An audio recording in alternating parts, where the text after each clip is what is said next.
සොඳුරු මිනිසෙකුගේ 50 වසරක දිවිමක. කාර්යවසම් මැතිතුන් සහ එම මැතිනියට දාව සිය දුටුපුත් ලෙස වර්ෂ 1969ක් වූ වප් මස 3 වන දින මෙලොව එළිය දුටු පුත්කුමරුන් හට ඔවුන් විසින් දොන් චමින්ද ජානක කාර්යවසම් ලෙස නම් තැබීය. අයියන්ඩිය වූ නාමල් කාර්යවසම් සමග කෙළිදෙලින් ගත කළ ඔහු සිය අධ්‍යාපන කටයුතු ආරම්භ කිරීම සඳහා කොළඹ 10 ආනන්ද විද්‍යාලයට ප්‍රවිෂ්ට විය. පියා සමග ස්කූටරයේ ඉදිරිපසට වී පාසල් ගමන ආරම්භ කළ මේ පුංචි චමින්ද උසස් අධ්‍යාපනය තෙක් කොළඹ ආනන්ද විද්‍යාලයේ බැබලෙන සිසුවෙක් විය. සිය පාසල් අධ්‍යාපනය අවසන් කරන නව යොවුන් චමින්ද 19 වන වියේදී සිය පියාගේ ව්‍යාපාර කටයුතු හා සම්බන්ධ වී සිය වෘත්තීය ගමන ඇරඹීය. පසුව කාර්යවසම් මහතා තම ව්‍යාපාරය සිය දෙවෙනි පුතු වූ චමින්ද වෙත භාර කරන්නේ මහත් වූ ආඩම්බරයෙන් හා සිය පුතු ගැන උපන් දැඩි විශ්වාසයකිනි.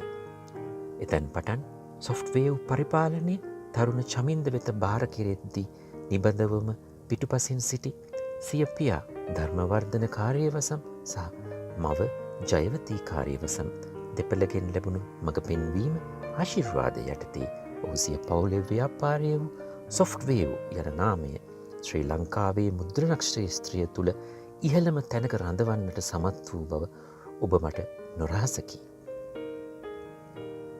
පියාගෙන් උරුම වූ සිය ව්‍යාපාරය සිය ජීවිතය කරගත් ඔහු ආයතනයේ සේවකයන් හට ලැබැඳි ආයතන ප්‍රධානියෙකු බව කියව යුතුම වේ.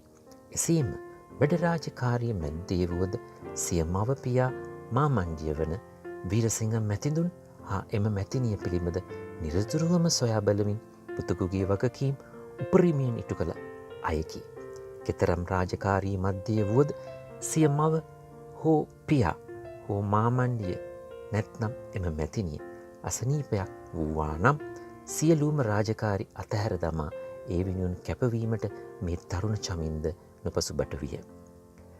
එමෙන්ම සමාජය තුළ ඉතා යහපත් කාරුණික අවංක හා මානුෂීය ගති පැවතුම් වලින් යුත් මහත්මා චරිතයක්. ව්‍යාපාර ලෝකයේ කෙතරම් දියුණුවත් තමන්ගේ මුල අමතක නොකළ නිහතමානී පුද්ගලයෙක්. ව්‍යාපාරයටම පමණක් කොටු නොවී ආගමට දහමට ගැඹුරු සමාජ සත්කාරවලට ඉතා ප්‍රිය කළ චරිතයකි. දිවිගමනේ 50 වන කඩයිම අද දින පසු කරන ඔබ එදා සිටි හොඳ හදවතක් ඇති සොඳුරු මිනිසාමය.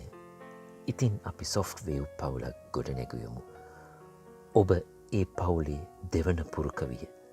සිය ජීවිතයේ අර්ධ ශතකය සනිටුවන් කරන ඔබට අප සැමගේ සුභාශිංසන මෙසේ පිරිනමමු. ඔබට දීර්ඝායුෂ.